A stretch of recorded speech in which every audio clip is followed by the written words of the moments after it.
Hey witches, Tiffany here on Bewitching.Bemused. Today I just kind of want to show you an update on my Book of Shadows. I think I had mentioned a while ago that I was working on making it myself.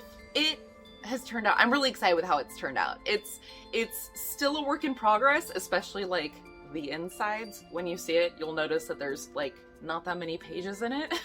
But that's because I want to write a lot of things out by hand, which of course is going to take a lot of time, but I feel like it's really important, at least for myself. I know this isn't a thing for everybody, but for me it feels really important to, you know, commit that time and energy to writing it out physically by hand, which I'm really excited about, but it is going to be very, very time consuming.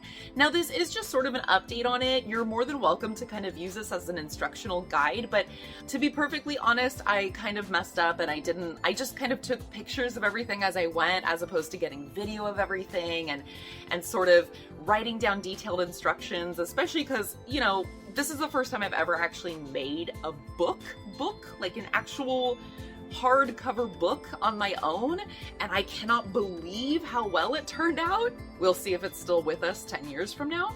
But because of that, I kind of followed some loose instructions online and sort of mashed several different tutorials together, and that required a lot of experimenting as I went along, troubleshooting as I went along. And so, you know, I didn't really keep detailed records of every single thing I did. So I'm just gonna be honest right now. This was a very experimental process for me. I am definitely not an expert when it comes to bookbinding, not by any means, but it was fortunately for me a very organic process, which did make me like it even more. Although, you know, like some moments were very frustrating, but I just thought it might be kind of fun to show you guys what I did and kind of how I did it. All right, so here we go.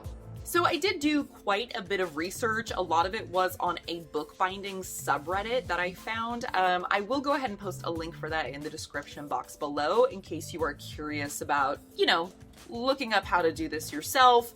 Again, I've never done this before. It took a lot of troubleshooting, and I'm pretty happy with how it turned out, and it's very, very sturdy. But of course, I'm just paranoid it's gonna like fall apart in 10 years, but we'll see what happens. So the first thing that I did was I took my sheets of, what is it called? Binding board? See, I can't even remember what it's called. I will look it up later and I'll probably put it on the screen here. But I will also post a link down below to two very fantastic shops where I got a lot of my supplies from. So I took my boards. They're just very thick, sturdy boards, and I cut them out. I needed the front cover, the back cover, the spine, the two pieces on the inside that would help with the actual binding of the pages, holding the pages in place. And then of course I wanted to be able to lock it shut. So I had a couple pieces that will go on the side, the opposite side of the spine that will actually latch the book shut. And I have like a cute little padlock. It's like a little antique looking padlock you guys will see later. So I had to cut out these little tiny pieces for that as well. Then of course I took my fabrics and I steamed those. I hung them up and steamed them. Now one of them I think is in this picture. It's kind of the beigey fabric. I ended up not using that. I was originally going to use that as for the inside of the cover, but it just didn't really work out. It was a little bit too thin.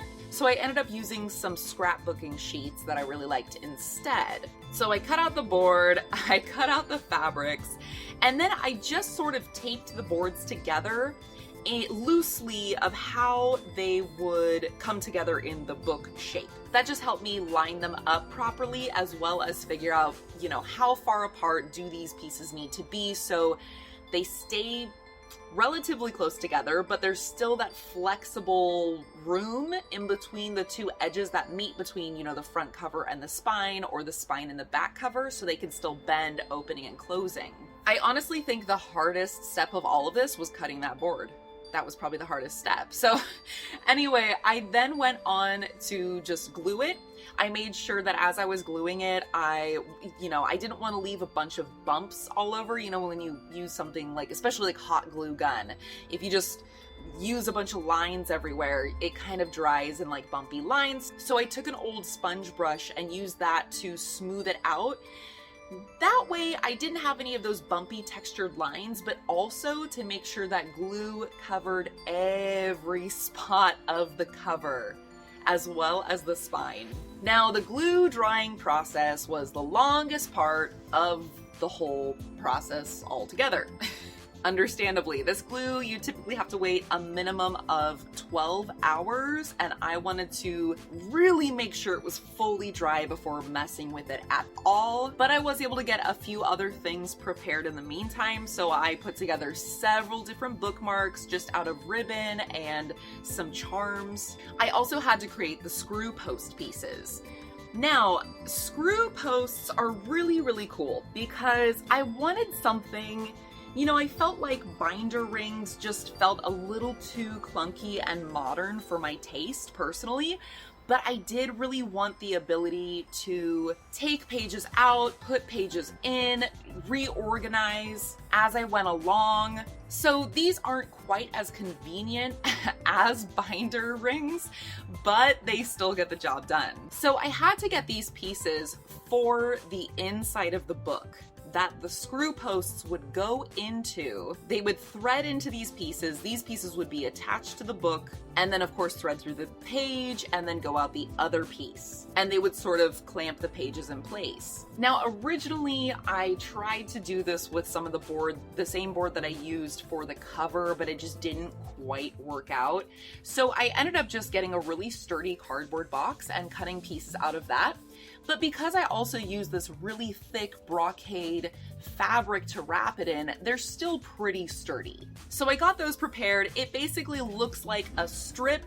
As you can see, it looks like a strip with a three-hole punch in it. Once the faux leather fabric was securely glued onto the first side, you know, the outside of the cover, I went ahead and folded it in and glued it down on the inside, just trying my best to keep those edges really nice and smooth. I had to trim it up a little bit here and there, but it worked out pretty well. And of course, I measured and cut the interior papers, which, as I mentioned earlier, I ended up using some scrapbook paper. But of course, I'm a witch who likes to play with sigils, so I self-designed a couple of sigils. They both have different meanings. I don't want to touch on what the meanings are just because they're very personal to me and my craft and what I really wanted to get out of this book. So I'm not going to share that here, but I do like putting sneaky little sigils wherever I can. So of course I did so in this Book of Shadows, or grimoire.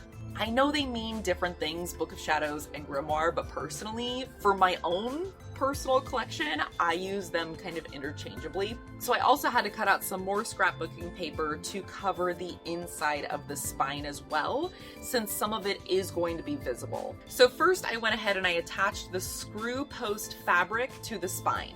So this is the binding part of it, where, like I said, the screw posts will thread into one, through the pages, and out the other. Then I attached the bookmarks to the spine.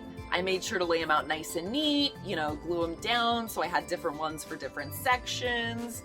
And then of course I glued down all of the interior papers. Once again, made sure that glue was nice and smooth, nice and flat before laying the papers down. Then I just had to let that sit and dry.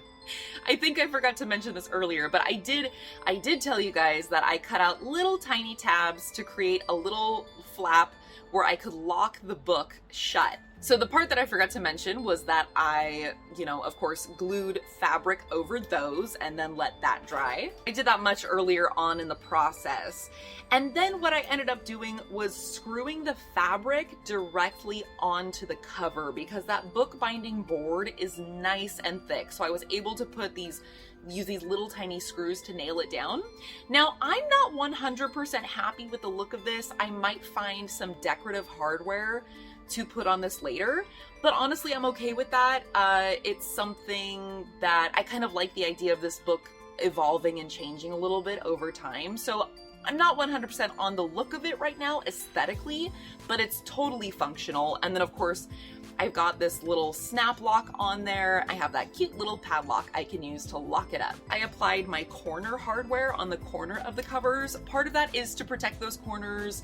Book corner covers tend to bend and fray pretty quickly, or I should say faster than other parts of the book, but also they're just very aesthetically pleasing and I like the look of them, so I threw those on there. And that was pretty much it. I mean, functionally, the book was basically done. I did end up using a wood burner and etched the moon phases into the front of it, and while I really like them, I sort of just get the feeling that this cover is not complete yet.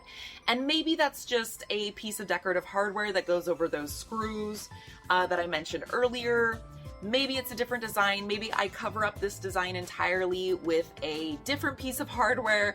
I'm not really sure yet. I'm happy with where it's at for now, but like I said, I'm looking forward to just sort of organically discovering decorative pieces and adding them on later. But yeah, that's about it, other than just taking the time to handwrite out a lot of pages.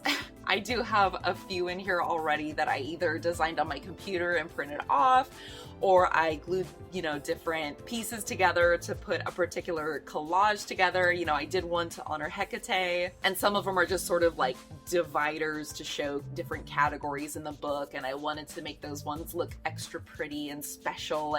And personally, like I said, I always feel like the more work that I devote into something, the more powerful it becomes. So even just decorating this section, the divider for the section on spells, I feel like devoting that time into picking out these beautiful different pieces of art to add to it, arranging them, gluing them down. Personally, I felt like that's just going to add to the power of this section.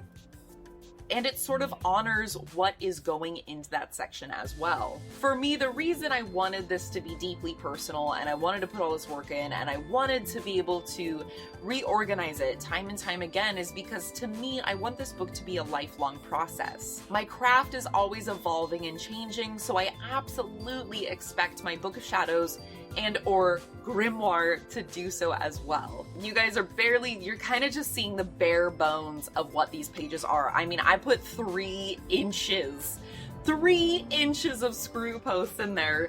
That's 3 inches of paper I can fit into this book, which I'm super excited about. But right now, I know it looks a little sad. There's like 10 sheets in there, but you know, it's gonna take me some time, but I'm excited. So that's it. I hope you guys enjoyed it. Like I said, I'm not 100% satisfied with where it's at right now. There's a couple things I still want to work on touching up, and I'm not 100% committed to the cover just yet. So, you know, I'll post pictures or whatever as I go along. But if you guys have made your own Book of Shadows, whether it's like a super customized one like mine was, or if you had one custom made, or even if you just took a notebook and you know, glued a collage on the cover or whatever, I would love to see the covers or the insides, if you don't mind sharing, of your Books of Shadows and grimoires. Post them on Instagram and make sure to tag me at Bewitching.Bemused. But I think that's pretty much it for today. Yeah, I think that's everything. I'll see you all soon. Stay magical.